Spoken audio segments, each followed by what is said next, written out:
नमस्कार.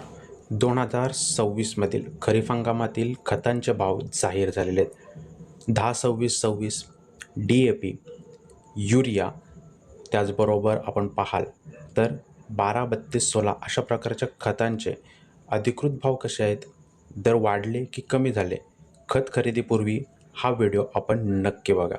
ठीक आहे.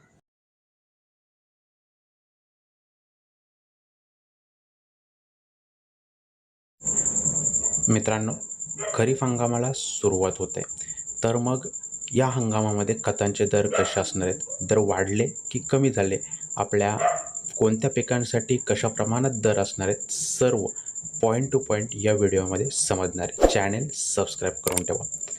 12-32-16 या खताचे दर आपण पाहाल तर 1350 ते 1600 अशा प्रकारे दर असणार आहेत 50 किलो बॅगेचे. ठीक आहे. सर्व पिकांसाठी उपयुक्त असं खत आहे. मुलांची वाढ मजबूत करणे, उत्पादनात वाढ आणणे यासाठी आवश्यक. पुढे युरियाचे अंदाजे भाव आपण पाहाल तर 266 ते 300 रुपये आपल्याला पाहायला मिळतात. भाव हे जिल्हा आणि दुकानानुसार वरखाली होऊ शकतात.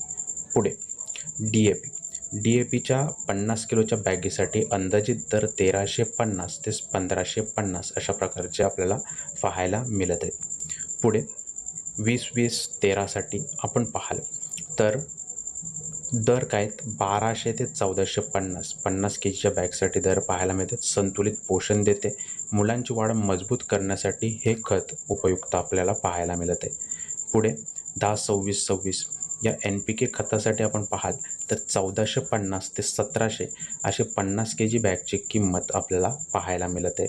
तर अशा प्रकारचे हे दर आपण या ठिकाणी समजून घेतोय. MOP हे पोटॅश उर्वरक खत आहे. अंदाजे भाव आपण पाहाल 1600 ते 1900 अशा प्रकारे 50 केजी बॅगेचा दर पाहायला मिळतो आहे. SSP आपण पाहाल तर सिंगल सुपर फॉस्फेट हे खत आहे आणि याच्या अंदाजे दर 350 ते 500 रुपये 50 केजीच्या बॅगसाठी आपल्याला पाहायला मिळतात. तर अशा प्रकारे राज्यभरातील हे दर आपण पाहिले, जिल्ह्यानुसार थोडी वरखाली होऊ शकतात. सविस्तर माहिती खरीप हंगामासाठी उपयुक्त अशी आपण कव्हर केली. उर्वरित बांधवांपर्यंत पोहोचवाल जेणेकरून त्यांच्या कन्सेप्ट क्लिअर होतील आणि त्यांना देखील समजेल.